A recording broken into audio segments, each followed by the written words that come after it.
Welcome back to Press Pass. And before we took the second break, we were talking about the manifestos and whether we have done a good enough job in terms of digging deeper with what was presented this past week. And this is just one of the covers here, the Daily Nation of Thursday, June 29th, and the clash of ideas. And this is more or less a compare and contrast kind of picture of the Jubilee and NASA and the different areas that they would like to address in terms of their manifestos moving forward. Salim, you had a point as we were on a break in terms of this particular issue. Sure. You know, I just feel the media everywhere in the world has biases. It's almost understandable because you have owners, they have interests, but clearly the media is at the heart of democracy. If it isn't on the whole reasonably objective, not 100%, there's a problem. Now let me compare the manifestos, how you covered it in the media now and 2007. Identical situations. PNU then had a slogan, Kazi and delay. We had a change agenda, and the media really covered it. They said, PNU is offering to continue what they have done so far. Is that a good idea, bad idea? Will people like it or not, right? This time, Jubilee said, we will continue the transformation that we began. Meaning, we will continue the same policies that we had, only evolved. And yet, for any objective person, I'm talking about facts, the situation in corruption, the situation of hunger, two fundamental issues, has never been worse than now. If they fulfill their promise of continuing this so-called transformation, we are going to end up forever with deeply entrenched cartels who do not give a hoot about the lives of the poor. And that is really worrying. Unless we change that, unless we change the direction of this country, we are in trouble. The country is hungry for change. And the media doesn't cover that. I have not seen that the country is hungry for change, that in giving their views and frustrations at the state of the nation? Right. No, but the media does not analyze that. The media does not actually, you know, there's so much, for example, you know, Bunge Lawananchi, they have a Mathari social justice program. Very simple story. They have recently been giving information about the number of people who are being extrajudicially killed, how their little plots of land are being stolen in the slums. I don't see that anywhere in the media. Well, sometime back, I think this was before you came back, Newsplex had a particular special on extrajudicial killings. Oh, no, I've seen that. Yes. But finally, in terms of coverage, the president recently said that Jubilee was composed of two tribes. The media did not cover that. On social media, everybody could read, not read, see. The president saying it. It wasn't like a doctored video. He actually said it. And that's such a big statement. I mean, that's how Jubilee began, but we thought after they won the election, they would go beyond the two tribes and go after the whole nation. Right. And a few years later, the president says that, and it is not covered. Right. If that is not suppression of news, I don't know what of the coverage of the Kajiado statement? Yes. Okay, I'm glad you mentioned that. There is the coverage of the Kajiado statement, and then there is the coverage of what the president said in Kiambu, don't sell your land. Was it, when you covered Kajiado, did you say, but of course, President Kenyatta said the same thing. President Uhuru Kenyatta said the same thing. Okay. Did you compare that? Not a word. All right. But when you look at the people who were being given title deeds by the president, they were not particularly from one tribe. They were general. It's just like the way, I mean, your bank will tell you don't spend all your money in one day. So the president was right by saying, I mean, do not sell your land for nothing. I mean, he was just guiding people on exactly what to say. And what some would say is the same thing Raila was saying. No, Raila was totally different on this, totally out of it, really. I mean, what's wrong with me moving from one area to the other? Don't I have the right? So when you tell people not to actually sell, I mean, not to allow, I mean, seriously. It'll take a different tangent here. The thing is,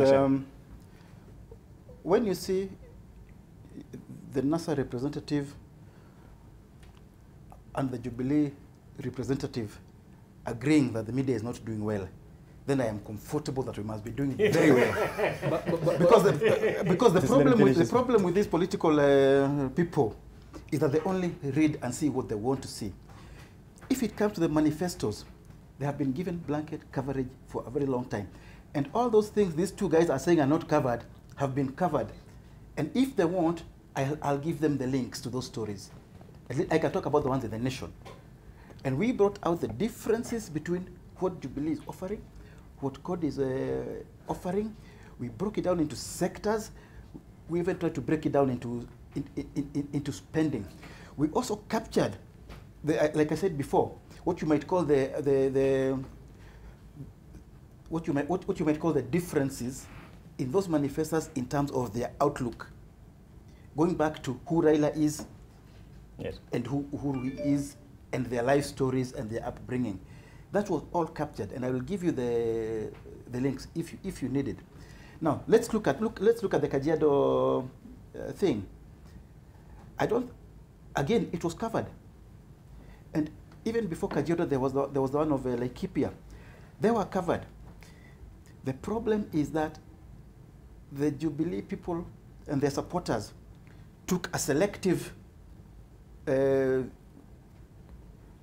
clip from the Kajiado rally that did not tell the whole story and the background to what Raila was saying. But NTV showed the whole clip, and anyone who saw the whole clip would actually have understood That's true. what is being talked about the context here. Of the context. That's true. Yes. Yeah.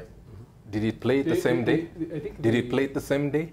I mean, and you've just It was clarified. after, it was after the NTV. transcribed clip that was online, then there was a decision to play the full clip uninterrupted. Salah. I think the media is not in the business of praising both either Jubilee or Not, NASA. certainly not. Yeah. But Neither third way. We the the third way and the other parties in this country have a bone to pick with the media. They focus too much on what Raila and Uhuru are saying, and they give any story that's about third way is usually on page 10 on Nation, maybe back page on other newspapers. So we find it that yes, they cover very well NASA and Jubilee, and there is almost religious fervor in the way you cover them. Even if they're saying rubbish, you still cover them. And mostly they're saying rubbish because it's like so and so said, so and so have said. So whenever we say something that's substance, something that is important to this country, nobody covers. We talk about issues that of economic nature. We said we will remove VAT and introduce sales tax at 3%. Nobody covered. We said we will remove graduated tax up to 30,000 shillings. Nobody covered. We said we will ask the United Nations to supervise the elections. Nobody covered. So it's like you have this fascination with Jubilee and NASA, which is very bad for this nation. If there's going to be violence, it's going to be from these tribal parties. It's going to be from these tribal parties. I don't recall seeing invite from the Third Way Alliance saying, we're having a rally in Mathare, please come and cover us. I don't know where they say these things. We actually, and sometimes in the past, not now. You're not talking about now. We actually invited you on Saturday. We struggle to balance news. Yes. We struggle to balance news, and sometimes we say we cannot have Raila on the front page for 3 days. What are the other people doing? And and you have to start calling around and saying, hey, what is happening in your camp? And you'll find that Jubilee and NASA have a lot more activities happening than the smaller parties. I saw one of the candidates was in his first rally yesterday. Now, can that person complain and say, I have not got fair coverage? Maybe he's financially emasculated. Maybe the Kenyan media all I'm saying is, rallies are not the only form of campaign. Not That's how you get you are in church. Campaigns are Even if you are going to a church service, just tell us, I will be in church in Kawangware. We have been very sensitive. We have been Salah being solid in this. The media has an obligation to try to cover the smaller parties. An obligation, not, oh, they didn't tell us. You go and seek them out. We look for them. We seek them. We ask So you mean they're where hiding? are you? I cannot believe that they're actually hiding from the They media. don't have events. No, we invited them. Saturday we invited everyone. Yes. And NTV gave you coverage. NTV came and Yes. on I think Saturday. So for the one event you Katie invited also us, came. we covered it. you never. So we are waiting for more turn up. invitations. So I think at least you even know what you're doing. I think for some of the media, we actually have to go to the newsrooms to present our statements, which is silly because this is their job. Kenyans are tired of hearing Raila said, Uhuru said. Are they though? I don't think Kenyans are tired of that, but I think the media has an obligation. Because we are hearing the same thing. Let Salim Lone finish the point. I think it was to your advantage. Yes. Yeah. No, we owe our people to see what kind of views are out there. And obviously, look, I regret to say that the media needs to sell its papers and its television programs. I mean, it's inevitable. I mean, it's a business. You would know that. You've been in the media. Yes, right. No, it's a fact. However, there is a limit. And we must cover you guys. The media, I'm sorry, I'm saying we when I'm no longer in the media. Yeah. Great. No, but yeah, you must cover these guys because otherwise change is very, very difficult to come because there's so many ideas. I mean, what I feel about NASA, and believe me, I do not expect any sort of special treatment for NASA. You can criticize us, Right. credibly. I don't expect good coverage from NASA or for Jubilee, but I do think we're missing some very fundamental facts about how our media operates in the whole world. No. And media credibility is so low now in the West, where we used to think that that's where the media is really professional. In fact, if you look at the election which produced Donald Trump, one of the reasons Donald Trump won the election, one of the reasons, is because people were furious with the mainstream media for mocking him and abusing him and saying he's just an awful person. It creates anger. When media reports things a certain way and attacks people who stand, leaders stand for whole groups of people. And in America, we saw it happen. People were furious with the mainstream media. I mean, a group of people. And that's what got him Donald elected. into office. Is this a Kenyan problem? Because you'd even see from the Donald Trump and Hillary Clinton contest, they were actually the main focus. Yes, Donald got overwhelming coverage. Covering emotive elections is always difficult. You have to balance between so many contending forces, so many contending issues. Everybody wants your attention, and everybody thinks they are the greatest thing since sliced bread, and they always think they deserve more than anybody than the competitor.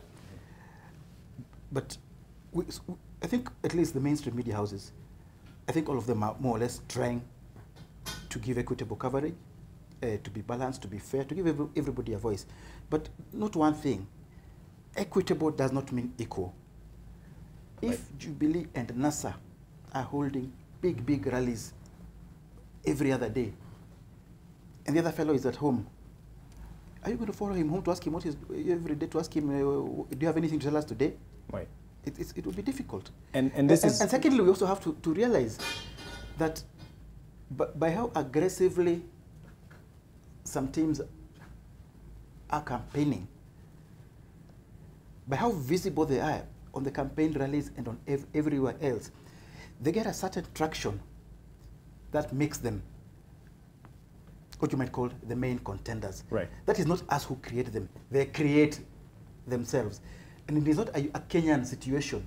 You will see that in the UK, you will see that in the US, you will see that in every other election in the world, that not everybody will get the same ratings simply because they're not as visible. I think I need to respond to that because that directly affects smaller parties. So I have to respond to that. Yeah. Well, we not ask. It's unfortunate, but we not actually ask the media to come to our houses. We gave them an invite. We are doing an activity. Please come and cover us. And one person turns up from one of the newspapers. That is unfair. We are not telling you to come to our houses. We are not telling you to do that. I agree with you. The other thing, we do other things that, big rallies are for people with big budgets. What we do is a different form of campaigning. We go from house to house. We go to small gatherings. We do crowdfunding. We do other things. Interesting. So that's very interesting. What we are saying is, the media should cover the novel things, the things that are different. Because we are used to these rallies. We know that. We also know that these two main parties are just coalitions of tribes. You are not saying that. We want you to say that. These small. No, but it has been said. It has been said a number of times. For the last 5 years. So it's not coming out. Yes. It's not coming out. We would like it to be heard that these two main tribal coalitions are actually tribal, and they're not even polite about it. Right. They say it. The president say it. Everybody says it. I believe it has been said. And these smaller tribes, these smaller clan, whatever, what do you call it? Parties have this mix of Kenyans who want to change the narrative. Charles. And changing the narrative requires you to cover us. Let Charles speak. Pointing out that, after the last election in the US, did people know that there was another candidate other than Hillary and Trump? Why is it that two people dominate the race so much that at some point it gets forgotten that, there was another fringe candidate? Does that candidate choose to be fringe? You must be proactive. And also let us. We have looked for the small party candidates and the independents and asked them, what do you stand for? Why are you running? That was the initiative that was taken by journalists to look for them. But you'll find that the big parties are also very active, and you can't fault them for that. And many of them have very efficient press teams, so that there is a rally in Oloitoktok where I might not have a journalist. Within 30 minutes of the rally, I have received several pictures and text, which we then need to verify, to confirm. Maybe I had somebody there, but not a cameraman. And then we end up getting a good picture, and then somebody calls and says, is it by coincidence that all these papers have the same picture on the front page? Money has been poured. And the photo editor is just looking for what is the best picture that I have. So you find that over and above, even us covering them, they also take the initiative to pump material to you. Yes. So it is our job to look for them. Okay. But how active are they? I told you yesterday, for the first time, one of the parties running for president had his first roadside meeting in Naivasha. Now, how do you blame the media for not covering him as equitably as Jubilee? Right. In fact, our concern actually, Mark, is that, as Gaido said, there's so many teams that are covering, doing campaigns in this exercise, in this election. And part of our concern is actually most of them are not being covered adequately because the media concentrates on Uhuru and Raila. For example, we have a team that has been covering Busia, Bele Ikosawa. We have women, Sauti ya Wamama, which is actually going around all the counties and having discussions, town hall discussions with women. And these are areas that would really like to be covered because they're covering different angles of this whole campaign. And our concern is that if we do not give them tangible coverage, then it will always be about Uhuru. He's saying the huge coverage they get is not enough. Yes, sorry, because that is how you end up hearing people like Third-Way Alliance saying that it's a two-tribe factor. It's not a two-tribe factor. Right. If you go to these particular campaign teams, they have various communities which are campaigning in various regions that are not even theirs, because we want to make it a 45 million Kenyan affair. Not only two tribes, and we have never been a two-tribe affair. Seriously. Well, he laughs at that. He'll tell us why. Yes. In our closing remarks, because now we're out of time, and I'm told by my director. I'll start with you. First of all, the issue of the peace and the threat to the peace, and as well as what we can expect moving forward. Charles can tell us, and Macharia can tell us if we can realistically expect the coverage to really move from NASA and Jubilee to others moving forward. We're going to a month to the elections now, but what can we expect as well from the presidential debates that are starting next Monday and the next 3 Mondays actually? That's the 10th, the 17th, and the 24th. Start with the issue on peace. Issue of peace. Okay. The way we have done our analysis is that whenever there's an incumbent who is defending a re-election in Kenya, there is violence. Is that an alarmist statement? That has been there. 1992 it was there, post and pre-election violence. 1997 it was there. 2013, 2008, 2007, was there. The big one actually. So we don't expect things to change so much unless we start lowering the temperature now before the elections, which is a bit too late. It's 30 days to the elections. I believe, and I think many people believe that there will be some sort of violence. Following the trend, because the 3 elections we have had in which a sitting president was defending vying for re-election, we had violence. So how do we remedy that? We need to bring, knowing that things might happen, waiting for it to happen is foolhardy. So we need to bring in independent arbiters now. If we must call Kofi Annan after the elections, we'd rather call him now, so that we see independent people actually supervising the elections to see what's happening and be able to have a perspective if anything should be facilitated by media. The media should actually be talking about that story, right, and covering it well, because instead of calling the UN and the EU and the other arbiters after the elections, when things are very wrong, we rather bring them in now and tell them, what, we have a very bad history of not conducting credible elections. We never had actually really credible elections except 2002. So the rest of the elections were shambles. We know that the sitting president is seeking re-election. We know that the heat in the country is now reaching very very high. So how do we remedy that? We need to bring independent people to actually look into these things. All right. And we are actually proposing, Thadwe is proposing that we write to the UN, we write to the AU, we write to other international partners and tell them to come and supervise these elections and look at who is going to be a threat to this nation. To the presidential debate? The presidential debate, up to now, we're not very clear on who is actually attending. We don't think there should be two types of presidential candidates. There's only one type. We know that Kenyans need to hear new, fresh ideas. We have had Raila before, we have had Uhuru before. They will say the same things. It is not exciting. Probably I will not watch if it's the two, and many people will not watch. So we need to see people with vibrant ideas. A crew of court must be there. All right. And that will be decided on Wednesday, I believe, by the committee that is organizing this particular issue, yes? I don't refuse to have ideas, but really, when you hear him talk like that, I don't see why they should be invited. Really, peace, really. It's not something you speculate. I mean, you commit to it. The Jubilee Party is committed to peace during the elections. Talking about something like we expect, I mean, weren't you there? Really? You want to see that back?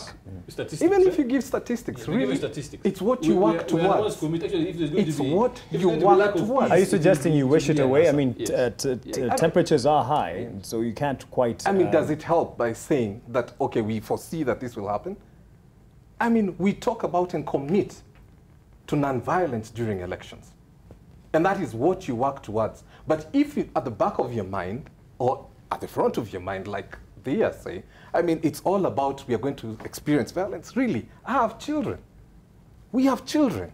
We have people. These are human beings you're talking about. So we commit to non-violence during the elections. And we foresee that there will be peace. We commit to a credible election. I mean, it's almost sickening to listen to someone say that we foresee, well, I mean, we were here. Your charge to media on this? And my charge to media is, I mean, preach peace. All right. And the presidential debate, there was the talk of Uhuru snubbing this particular debate. Is he committed to come? He is committed to come if what we put on the table is actually looked on. Oh. Because we are saying this. I mean, we need a credible debate. We don't want to debate about people. All we want to debate is about policies and issues. So he is going to come only if some conditions are met? Policies and issues, not about people. All right. Charles Kerich, speak to what you've heard from the two gentlemen and also moving forward. I am of the view that you cannot get a proper quality interrogation debate if you have 8 panelists. Before one question goes from one end to the other and everybody has 10 minutes, 1 hour is gone, 1.5 hours is gone, before now they begin to, rebut and so on. And Kenya is not the first country to host presidential debates. Mm-hmm. There are democracies that have been doing it for a long time. And the people who are organizing the Kenyan debate, I think, went to do the benchmarking with the US, which has a specific guidelines that they lay down for people to qualify. And one of them is that for you to be on the presidential debate, you have to command at least 5% support in popular opinion polls, credible opinion polls. Now, we know there are 2 candidates who command more than 5%, and then we have other 6 who are 0 point something. So one of the candidates who is 0.5, that is Dida, he sort of disappeared after the last election.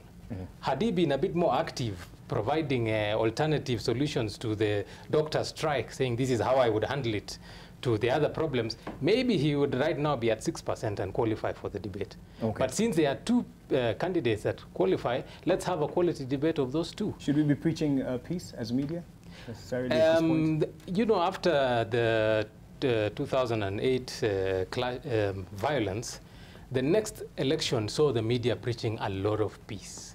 We used to start bulletins by saying, Kenyans, let's be peaceful. I think we even deviated from what journalism is all about.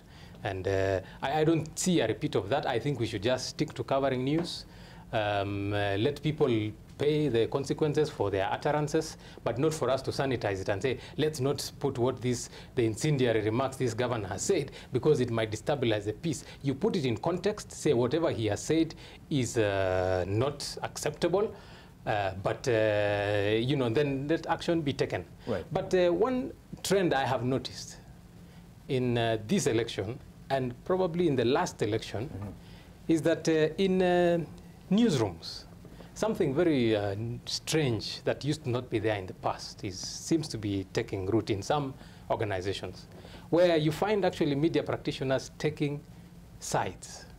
You know, somebody you can see from all the comments they make on social media and in whatever they say that this person is on this side and this other one is on this side. Now, Mzee here will tell you, in newsrooms of old, those things would never, ever happen. If you have a political conviction, you keep it to yourself. You don't make it obvious. Even I, as the journalist, will be voting. You will be voting, but because people are looking up to you to provide them with unbiased and fair news, really, if somebody has already concluded that you are just a Third Way Alliance supporter per se, and you will never cover the other people objectively, I think it's something that media needs to have an introspection about and ask, why is this happening now, yet in the past it used to not be there? As chair of Media Council, is there something that can be done to stop this in the profession? I don't know. I think the industry itself will find a solution if we have more engagement about it. But I think if it goes unchecked, by the next election, people will basically be campaigning. I mean, I have seen incidents, which now we have spoken out against, where you find somebody wants to do a roadshow, a politician wants to do a roadshow, and he has a lot of money, so he pays this media house, and they come with these big vans with their popular presenters. People will come and attend because they know this is the presenter we listen to on radio every day. Now, that presenter happens to be wearing the party colors of that candidate. Now, that is completely unacceptable. Right. Yeah, but that is very overt.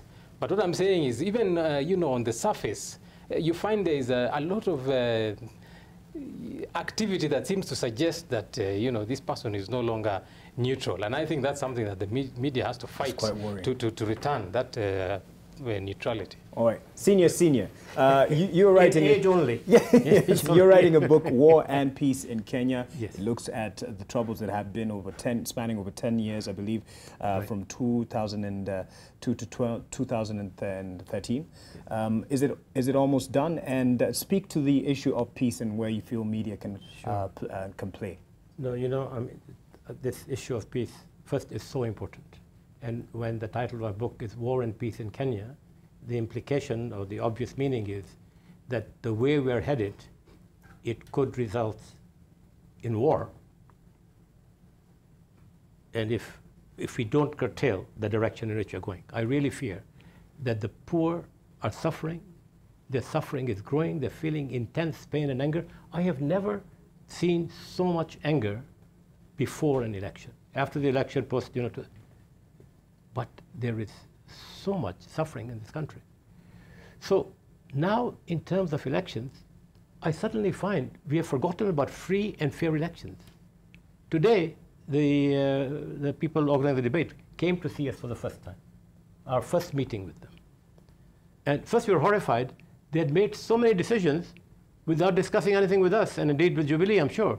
The date was fixed, the agenda, I could not believe it. But separate from that, on elections, it said peaceful and credible elections. Now, we all want peace, but you want free and fair and credible elections in order to produce peace. You don't want peace and then elections.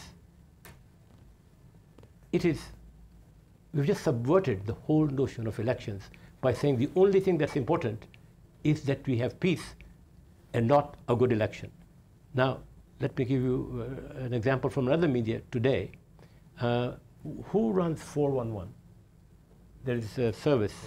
Capital. They sent out a piece of information today, which I have, which said the EU observers fear there's going to be violence before the election. I immediately got I could not, first of all, I could not believe the EU observers would say, anybody saying that is creating violence, really. And they had said nothing of the sort. So when we talk about the media, we don't only talk about Nation, Standard, Citizen, we talk Star, we also talk about other media. Now, this issue of peace, it's like there is a war in the country and we want peace. Are we at war? We are not at war. Election is not war. Election is competing ideas. Now, when I say this about peace, I have to be very careful. When I say that it is credible elections, free and fair elections, that produce peace and not vice versa. Because there was a vicious article against me in a local paper last week. You know, it's one thing to attack politicians. It's called the Star. Yeah, the season of conspiracy theories is presidential campaign okay, so you know it. Yeah, it's even here, yes. I mean, it's hard to believe. They accused me of fomenting violence in Kenya. My whole life, anybody who knows me has been devoted to peace. I worked for 20 years in the UN, trying to help that organization find peace, create peace, and against war. But this article, without any evidence, said, I think the way to win elections is by threatening violence, quoting my book, this, that, and the other, and that the minute I came, it began by saying, this was that week that Salim Loan was seen with Raila Odinga again after many years, and this was the week that Raila Odinga started talking tough and condemning the military, etc., etc. I mean, there's something wrong with this media when, I mean, you're welcome to criticize me. I've no problem with that. But to claim that I'm fomenting violence and I'm telling Raila, threatened violence, is beyond the pale. We know we have problems with the media. But finally, there's one other thing I want to say, which is about, equitable coverage, not equal coverage. We had a fabulous rally in Meru 2 weeks ago. Tens of thousands of people, something very newsworthy. Right. What most people saw was we had a rally in Meru, okay? Now, the president had a rally in Kakamega. There were very few people there. No one could tell by looking at the coverage that in one rally there were thousands and in another rally there were hundreds. Your point is that we should show that they don't have the followers they claim to have in a certain region as opposed to yours? I mean, why do people follow rallies? Right. One is if they're there, the other is to assess. But do you believe sincerely that everyone who comes up for a particular rally will vote for that particular party? Some are just, spectators. Sure. I'll tell you this. If you have 40,000 people versus 400, you can't believe that 39,600 are spectators and only 400 vote. Right. And we saw this in the US, where Trump had huge rallies, but the media would not show. Trump would actually stand there and tell CNN, turn your cameras around, don't just look at the podium. Cover, while Hillary had very few people at her rallies, and no one could tell the difference. Right. But I want to conclude by saying, we feel strongly enough, not that the media is in bed with Jubilee, but that we don't feel we're getting a fair deal at all. And we are going to start, at the end of this week, nasanews.com. nasanews.com. Where people who want to know what we stand for. And see your crowds. Pardon? And see your crowds. See your crowds? Yeah, the crowds. But more important, we feel our message is just not known to the people because of the kind of coverage we get. nasanews.com. Okay, How about that? I'm looking forward to that one. We will announce it. And I'm sure the Jubilee man will also complain that we don't show their crowd. So No, NASA News will only, they complain every day. They come with a ruler and they start measuring how much space you have given them. Measure coverage on TV. Well, on the paper. No, on the paper. Yes. They showed us the minutes. Yeah. I was just going to say, I think, I suspect you read my article for tomorrow. For tomorrow, because it's like you've taken these words out of my mouth. Oh, no kidding. On this issue of peace. Yeah. And I've taken a position which I've articulated in many forums of late. Basically that I will not preach peace. And I don't want to preach peace. Aren't you patriotic, Macharia? Peace does not come out of a vacuum. When you're talking about elections in our situation right now, peace comes out of a free, fair, and credible election, and an outcome which nobody will dispute. You cannot just sit and say peace and then to shut people up. As simple as that. Our national anthem says, "Justice be our shield and defender." Along the way, Moi came and started emphasizing peace, love, and unity, and forgot about justice. Today we have Jubilee singing peace, peace, peace. No mention of justice and equity. Peter Tosh sings, everybody is preaching about peace. Nobody is talking about equal rights and justice. Let's get our elections right, and I tell you, there will be peace, whatever the outcome. The problem is when you botch the elections. As simple as that. The people preaching peace today, many of them are what I call status quo. You will find KEPSA, you know, the business people all over the place preaching peace, together with the churches, some civil society groups, and even some media people who have been enrolled into that campaign of peace. I can tell you some of that campaign is being funded by Jubilee or is composed of Jubilee supporters. That is a fact, because I know some of those people and I've talked to them. Okay? Which means talk about peace, peace, peace, and forget about this business about trying to scrutinize how those elections are being organized. It is as simple as that. Let us focus on a proper election where the outcome will not be doubted, and peace follows. Yes. As simple as that. Well, it gives you a clap. But in presidential debate? It's always a tricky one. 8 people in a podium is a bit too much. You have to find a way of winnowing it down. Whether it's 5% or 2% or whatever, but there must be a way of winnowing it, of making it manageable. And I don't think that's a situation unique to Kenya. Right.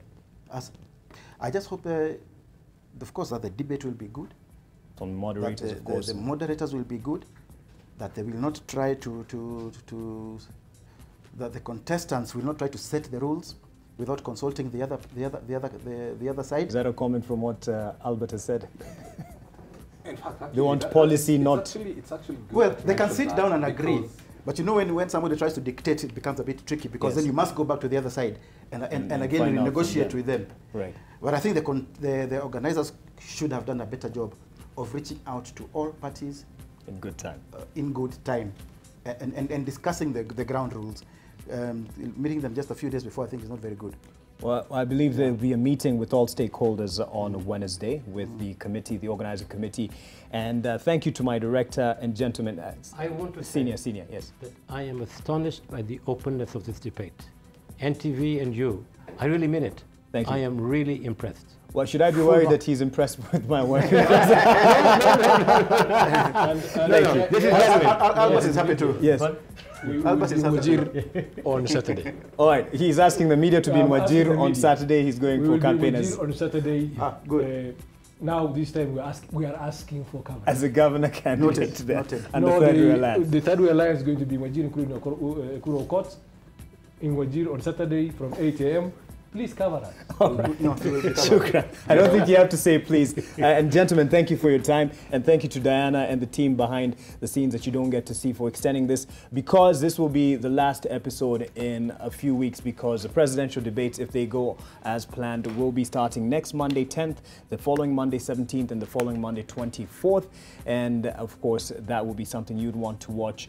And all media houses will be in a collaboration with that. So I won't just tell you to keep it NTV, it will be everywhere. So thank you for watching Press Pass, and thank you also Masharia Gaido Wagwan. That was a Peter Tosh drop you've made there. Wagwan, thank you for that. Thank you for your time. Thank you, Salim Lone. I'll have you back again to the panel. Thank you for your time, sir. And thank you, Bwana Charles Kerich, for your time. I know you have an early morning. And Albert Memusi will have you back again definitely soon. And shukran to Salah Abdi. And of course, all the best as you head out to Wajir on Thursday. Thank you for watching. We do this because of you. My name is Mark Masai. Good night.